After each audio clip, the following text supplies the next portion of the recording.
Everyone, आज का topic है करंट इलेक्ट्रिसिटी। तो चलिए जल्दी से रिवाइज करते हैं।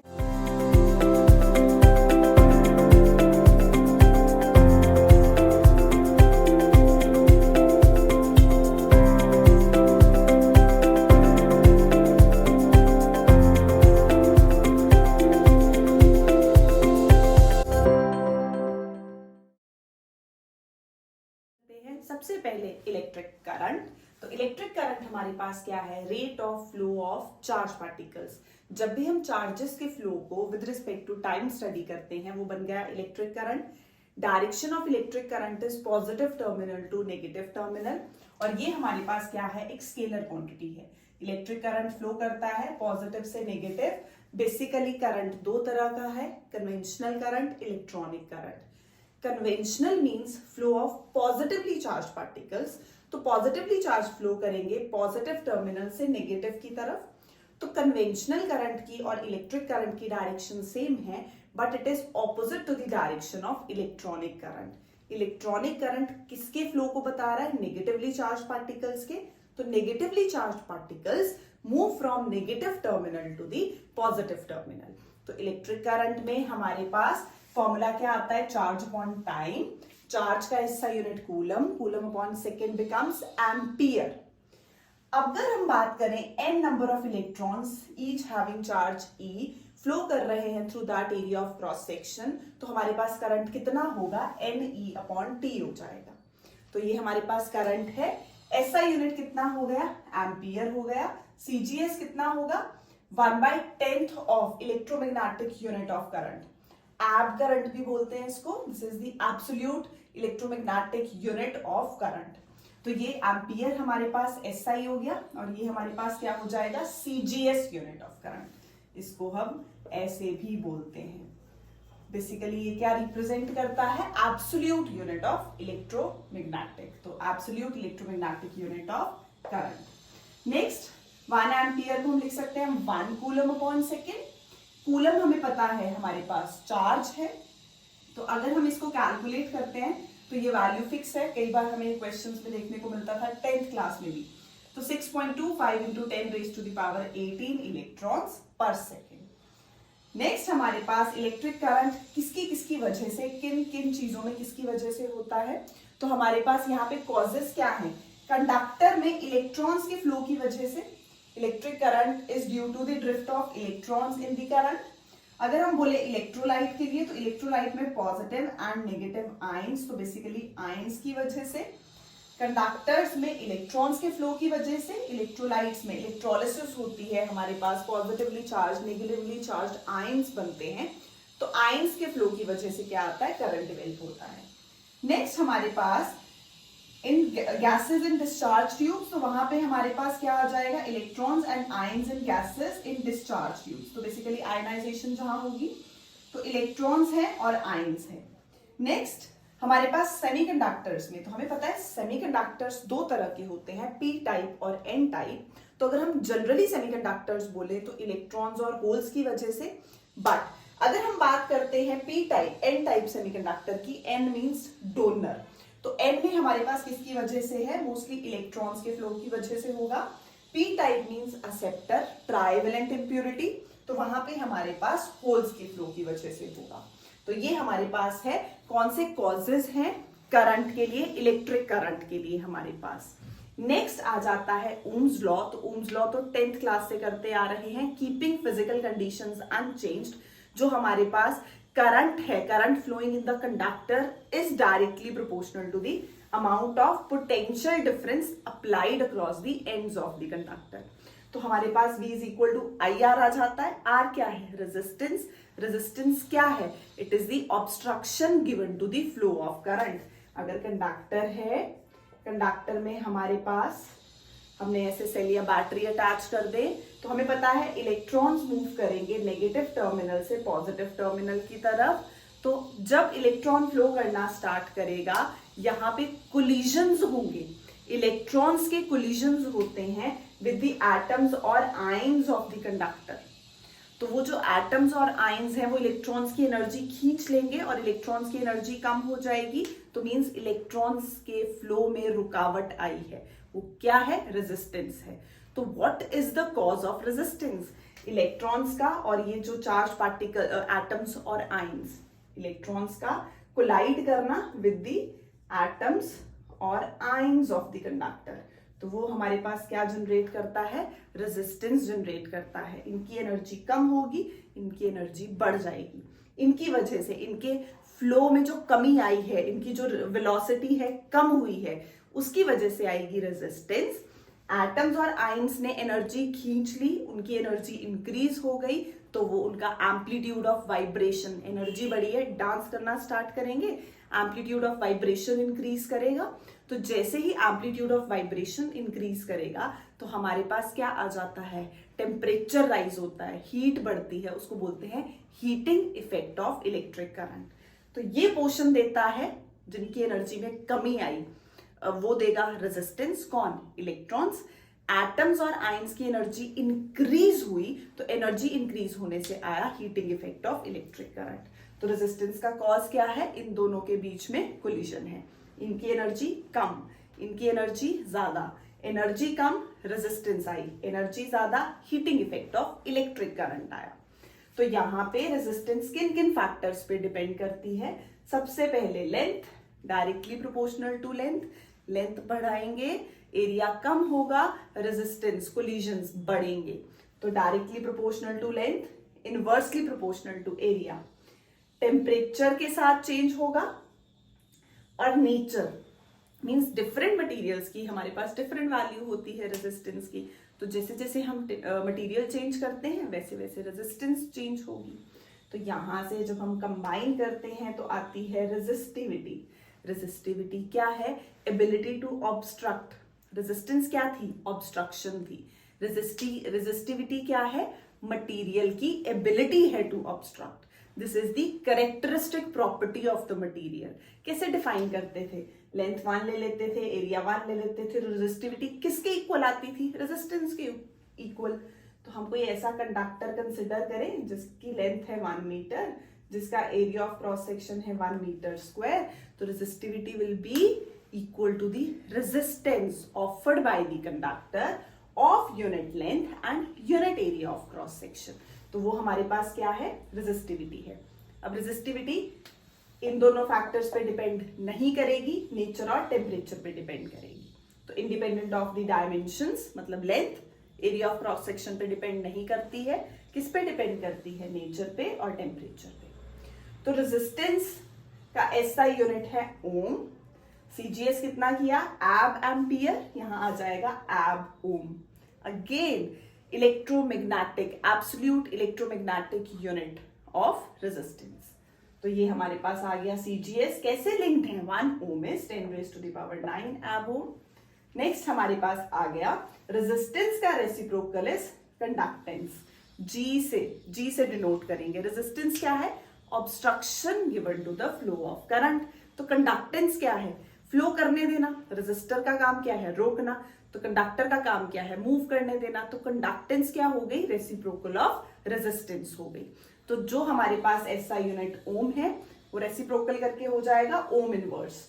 तो यहां पे हमारे पास कंडक्टेंस का ओम इनवर्स, या हम साइमन भी बोलते हैं, तो 1 Simon is 1 ohm inverse is again CGS unit, तो 10⁻⁹ absolute electromagnetic unit of conductance. Next हमारे पास रेजिस्टिविटी। तो रेजिस्टिविटी हमने बोला यूनिट कितना आएगा? अगर इसका ओम है तो जब ये ऊपर जाता है, लेंथ नीचे आती है, तो रेजिस्टिविटी का बन जाता है ओम मीटर।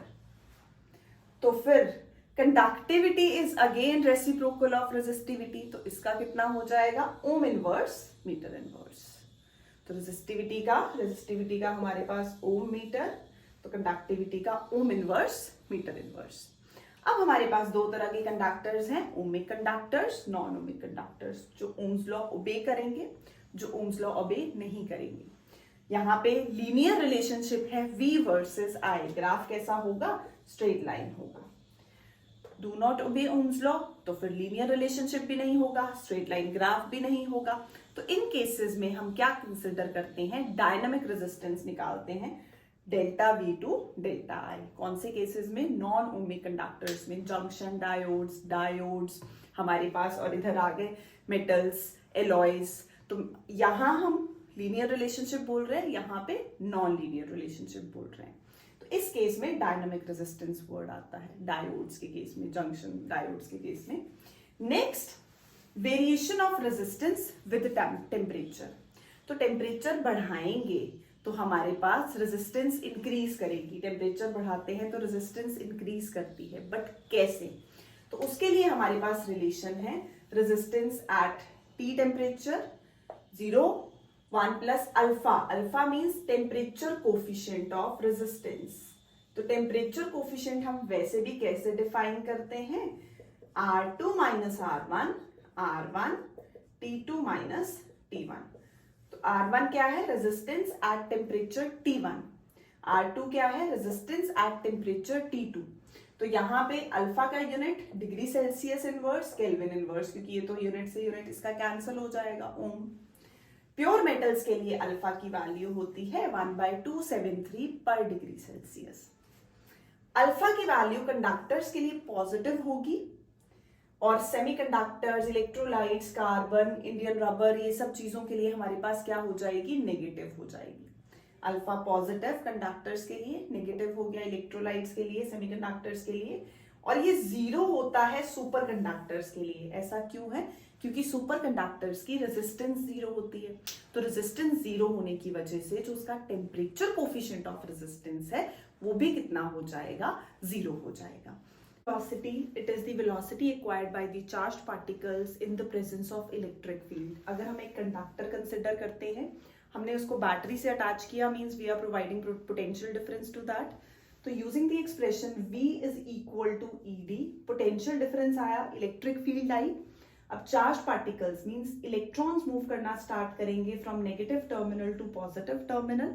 तो इलेक्ट्रॉन्स जब मूव करते हैं in the presence of electric field, वो जो पर्टिकुलर वेलोसिटी है उसको बोला जाता है drift velocity. So Vd is minus E tau upon m। Negative sign shows that drift velocity is opposite to the direction of electric field.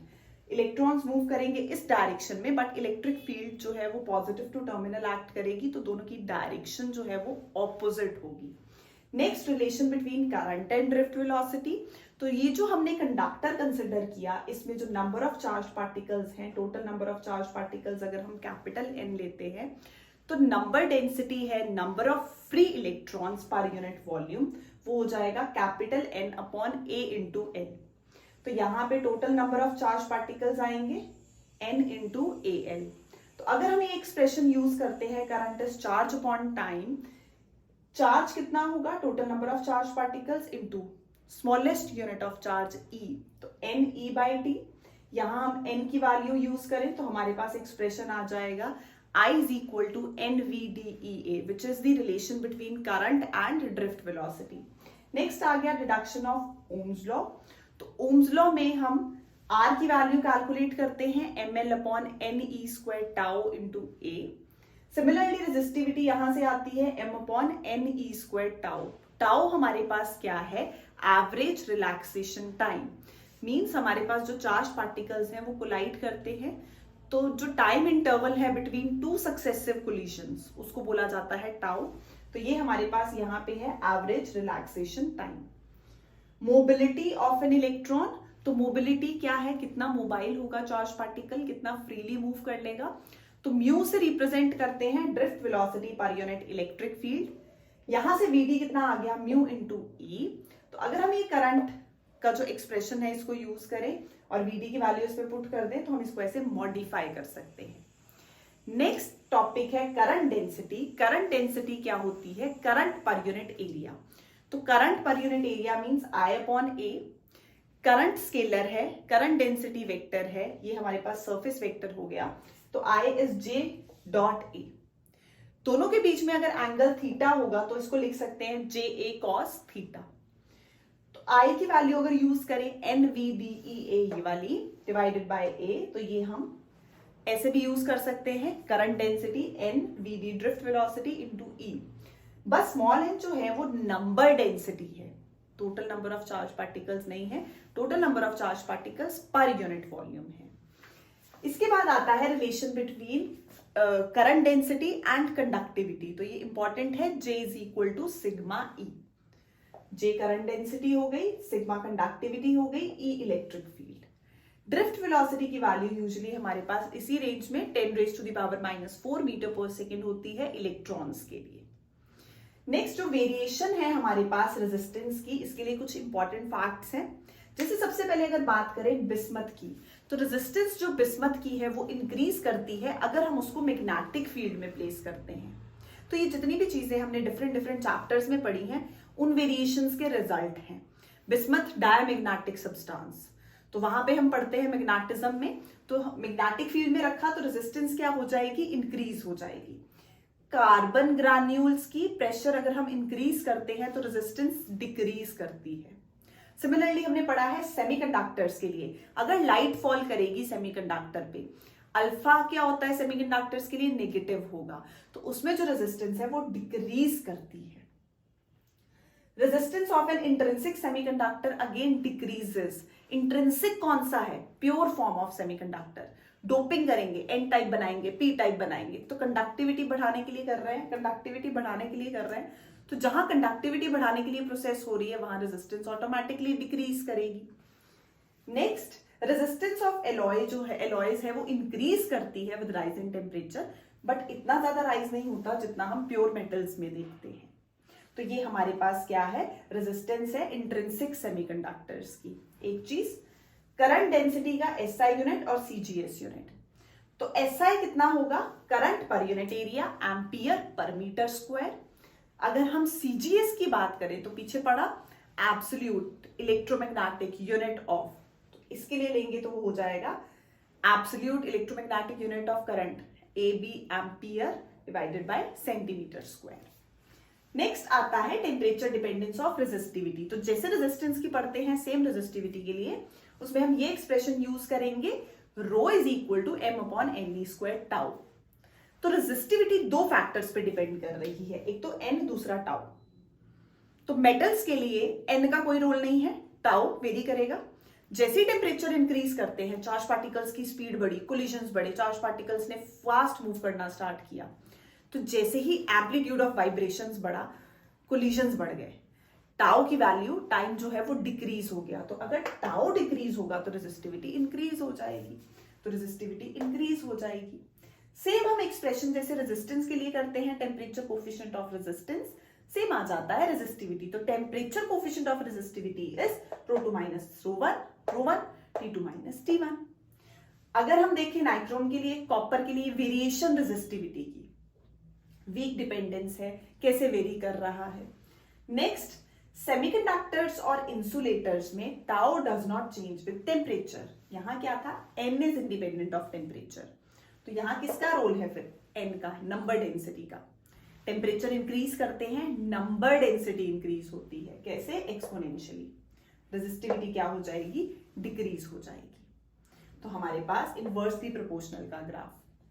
Next, electrolytes के लिए, तो जैसे ही टेम्परेचर इंक्रीज किया, विस्कस फोर्स जो है वो डिक्रीज हो जाती है। क्यों, आयंस बने, इंटरैक्शन बढ़ी, उनके बीच में इंटरएटॉमिक इंटरैक्शन है, आयनिक इंटरैक्शन है, वो हमारे पास इंक्रीज हुई, तो विस्कस फोर्स डिक्रीज हो जाएगी। अब अगर आयंस फ्रीली मूव करेंगे तो कंडक्टिविटी इंक्रीज होगी, जो हमें क्या रिजल्ट देगी, रेजिस्टिविटी, क्योंकि इनवर्सली प्रोपोर्शनल है तो वो क्या हो जाएगी, डिक्रीज हो जाएगी। किसके लिए, इलेक्ट्रोलाइट्स के लिए। अब बात करते हैं सेल्स की। तो सेल हमारे पास क्या है, इलेक्ट्रिक सेल, नीदर ये सोर्स है एनर्जी का ना ही चार्ज का, ये बेसिकली एनर्जी कन्वर्टर है। सेल में हमारे पास दो इलेक्ट्रोड्स हैं और हमने उसमें इलेक्ट्रोलाइट कंसिडर किया है। अगर हम इलेक्ट्रोड को बैटरी या सेल के साथ अटैच करते हैं तो वो जो पोटेंशियल डिफरेंस है उसको बोला जाता है टर्मिनल पोटेंशियल डिफरेंस। जैसे ही करंट फ्लो होगा, मतलब क्लोज्ड सर्किट में आएगा टर्मिनल पोटेंशियल डिफरेंस, जैसे ही करंट फ्लो होगा, यहाँ जो इलेक्ट्रोलाइट है, इलेक्ट्रोलिसिस होगी, मान लो dilute sulphuric acid, H+ ion, sulphate ions अपनी अपनी इलेक्ट्रॉन्स की तरफ मूव करना स्टार्ट करेंगे, कोलिजन्स होंगे तो डेवलप होगी इंटरनल रेजिस्टेंस, और यहाँ जो वोल्टेज आएगी उसको बोलेंगे voltage drop. Terminal potential difference, voltage drop. यहाँ पे भी कुछ वर्क डन हुआ, यहाँ पे भी हुआ, इसको बोलेंगे एक्सटर्नल वर्क डन। यहाँ पे जो मूव करेंगे charge particles, internal work done. तो एक्सटर्नल प्लस इंटरनल का सम हमें देगा total work done. Through out charge से डिवाइड कर दें, वर्क डन एक्सटर्नल इंटरनल, तो हमारे पास ये आ गया terminal potential difference, voltage drop. ये दोनों का सम किसके इक्वल होगा? EMF, electromotive force. तो जब सर्किट ओपन सर्किट की तरह बिहेव करता है, मतलब कोई करंट फ्लो नहीं कर रहा, तब आएगी ईएमएफ। जब सर्किट क्लोज था तो टर्मिनल पोटेंशियल डिफरेंस, तो EMF is equal to terminal potential difference plus voltage drop. तो यहां हमारे पास जो सेल्स हैं, हम पढ़ते हैं सेल्स दो तरह के होते हैं, primary cells, secondary cells. Primary हमारे पास वो है which can not be recharged, secondary हमारे पास हम रिचार्ज कर सकते हैं। प्राइमरी में डेनियल सेल, सेकेंडरी में हमारे पास लेड एक्यूमुलेटर्स, अल्कली एक्यूमुलेटर्स, ये सब आएंगे। तो अगर हम बात करें इसकी टाइप्स की, तो primary, secondary, voltage cell, Daniell cell, इधर अल्कली या हम बोल सकते हैं लेड एक्यूमुलेटर। तो यहां पे ईएमएफ जो आई वो ईएमएफ किन किन फैक्टर्स पे डिपेंड कर रही है?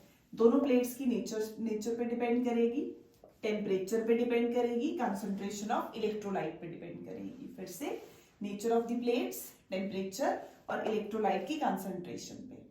जो ये हमारे पास टर्मिनल पोटेंशियल डिफरेंस है, वी, ये किस पे डिपेंड कर रहा है? ईएमएफ पे, magnitude and direction of current पे, इंटरनल रेजिस्टेंस पे। नेक्स्ट हमारे पास अगर हम चार्जिंग की बात करें, जब चार्ज हो रहा है तो V is equal to E plus I R relation use करते हैं हम। सेल जब डिस्चार्ज होगा तो V is equal to E minus I R. ये कहां से आया? यहां से आया। नेक्स्ट ओपन सर्किट है, current zero, V is equal to E, ऐसे भी लिख सकते हैं, EMF ऐसे भी लिख सकते हैं। इंटरनल रेजिस्टेंस किन फैक्टर्स पे डिपेंड करती है? प्लेट्स के बीच में जो सेपरेशन है या डिस्टेंस है उन पे। नेक्स्ट हमारे पास एरिया पे, नेचर पे, टेम्परेचर पे, एरिया ऑफ क्रॉस सेक्शन जो है प्लेट्स का उस पे, नेचर पे, टेम्परेचर कितना है उस पे डिपेंड करेगी। कितनी जल्दी, कितनी फास्ट इलेक्ट्रोलिसिस होती है, जो हमारे पास इलेक्ट्रोलिसिस की प्रोसेस है उस पे डिपेंड कर रही है। Next advantages of secondary over primary. तो अगर हम सेकेंडरी सेल की बात कर रहे हैं प्राइमरी सेल के ऊपर, तो सेकेंडरी क्यों हमारे लिए इंपॉर्टेंट है? सबसे पहले तो अभी किया, इनको चार्ज नहीं कर सकते, रिचार्ज नहीं कर सकते, इनको हम रिचार्ज कर सकते हैं। ये जब यूज हो गए तो थ्रो करने पड़ेंगे, डिस्कार्ड करने पड़ेंगे। तो हमारे पास सेकेंडरी के लिए सबसे बड़ा बेनिफिट हो गया कि वो रिचार्जेबल है। उसमें स्मॉल इंटरनल रेजिस्टेंस है, करंट मैक्सिमम होगा। रेजिस्टेंस कम है तो करंट कितना होगा? ज्यादा। रेजिस्टेंस कम है तो करंट कितना हो जाएगा? ज्यादा। नेक्स्ट हमारे पास higher value of EMF, capacity ज्यादा होती है। ईएमएफ ज्यादा है, कैपेसिटी ज्यादा है, करंट ज्यादा है, तो रेजिस्टेंस, इंटरनल रेजिस्टेंस कितनी हो गई? कम हो गई। अब ये था सेकेंडरी क्यों यूज कर सकते हैं? क्योंकि वो रिचार्जेबल है। अब अगर हम बात करें डिसएडवांटेजेस की, तो सेकेंडरी के क्या डिसएडवांटेजेस हैं ओवर प्राइमरी?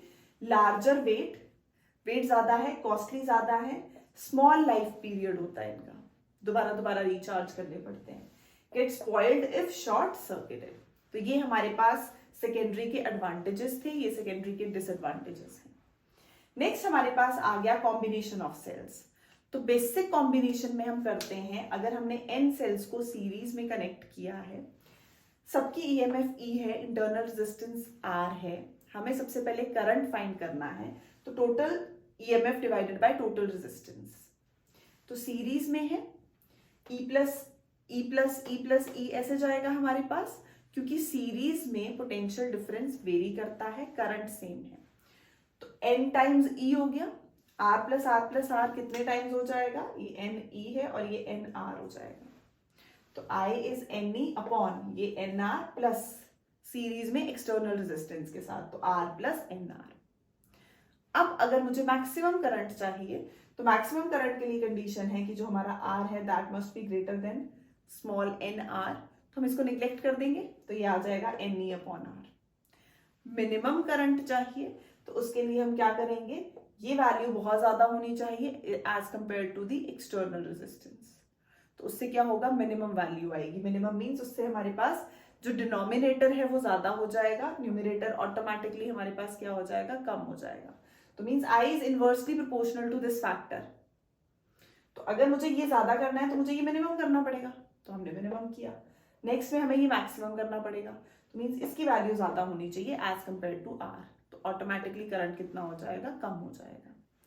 सिमिलरली हम m सेल्स को पैरेलल में अटैच कर रहे हैं, तो पैरेलल में तो पोटेंशियल डिफरेंस सेम रहता है, तो सबकी ईएमएफ आ गई E। पैरेलल में internal resistance 1/r plus 1/r plus so on, कितने टाइम्स, m टाइम्स, तो ये हो जाता है m/r, बट ये तो rp है, r इक्विवेलेंट है, तो r इक्विवेलेंट कितना होगा, r/m। तो यहाँ पे I is equal to E, total EMF तो E ही है, external resistance R plus internal का सम, तो R/m। एलसीएम लेंगे तो हम इसको ऐसे भी लिख सकते हैं ME upon MR plus R।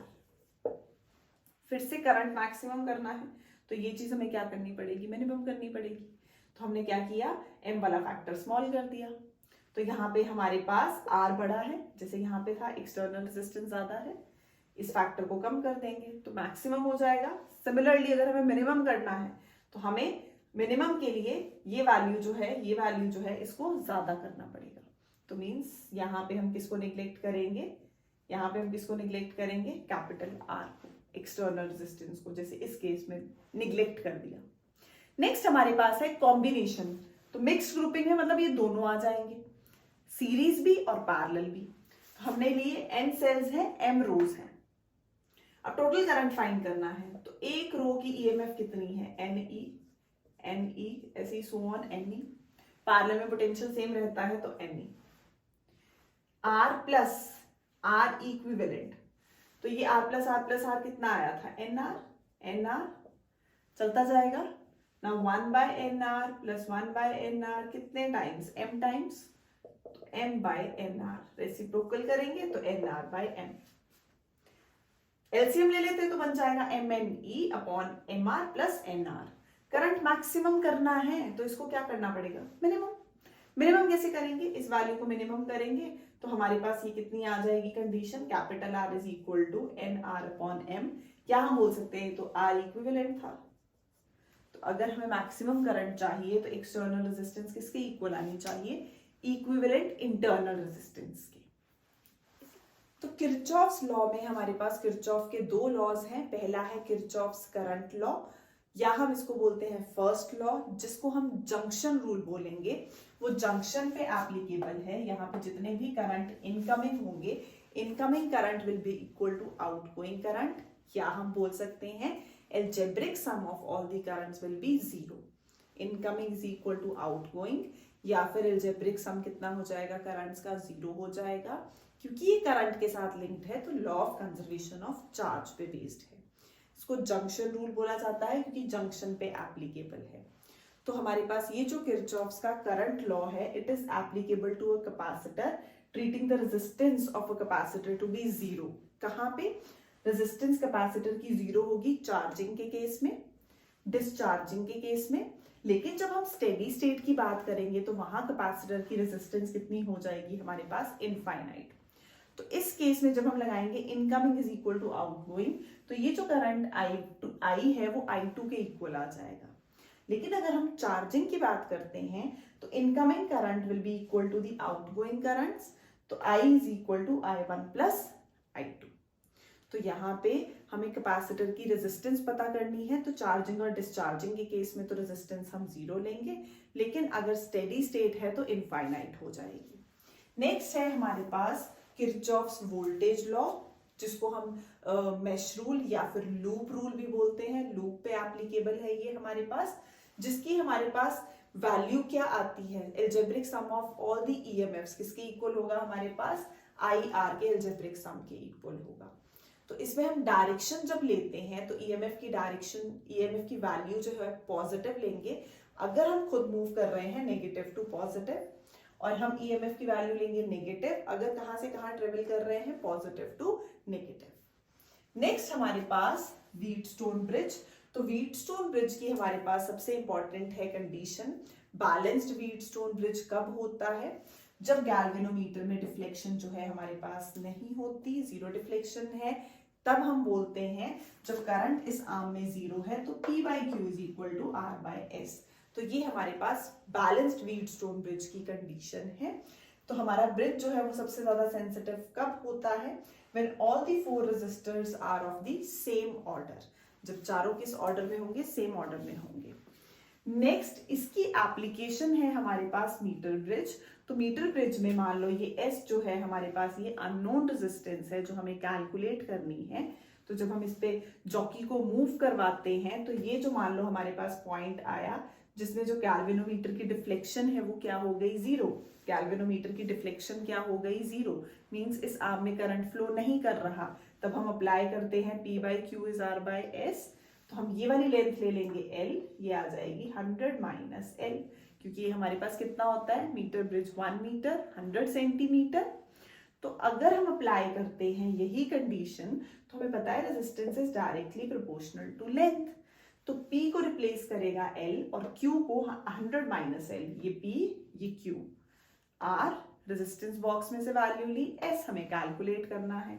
तो हम इजीली अननोन रेजिस्टेंस जो है वो कैलकुलेट कर सकते हैं। बाय।